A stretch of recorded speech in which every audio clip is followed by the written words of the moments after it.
Good day, Saints, and a blessed Holy Thursday to all of you. You might be wondering, why am I in my kitchen? Well, I'm in my kitchen because I hope later today at 6 p.m. that I'll be with all of you in your kitchen as we have our virtual agape meal together.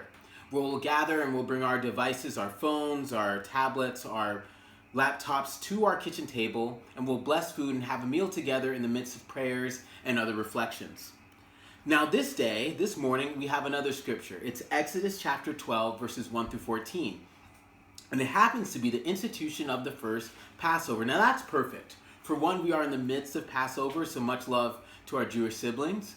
But also, two, in the midst of this first Passover, the Hebrew community gathered behind closed doors and trusted in God as they hoped and prayed for a horrible and deadly thing to pass over their community. In many ways, we're at a similar time where we are sheltering in place behind closed doors and trusting in God and hoping and praying that this horrible COVID-19 will also pass over our community while we are staying safe. And so it's very appropriate in that way.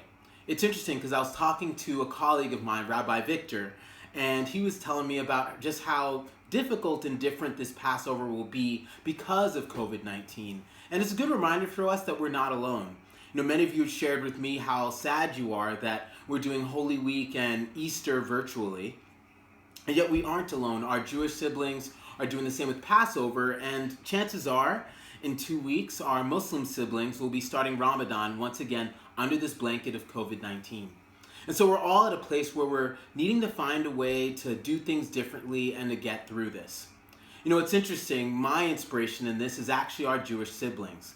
You know, there have been so many times that they've celebrated this Passover through the years in all kinds of circumstances, through exile, through occupation, in diaspora, through genocide and the Holocaust, and so many other scenarios. And so it is my hope that we can all carry on that resilience and that resolve throughout this really difficult time for our communities.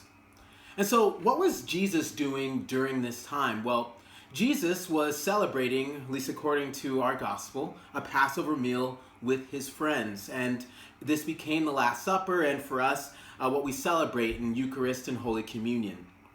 Well, just as Jesus, celebrating this tradition in extenuating circumstances, gave birth to something that was so meaningful for so many of us, my hope is that the way that we gather for this Holy Week under these extenuating circumstances will give birth to something that will give us life for many, many years to come.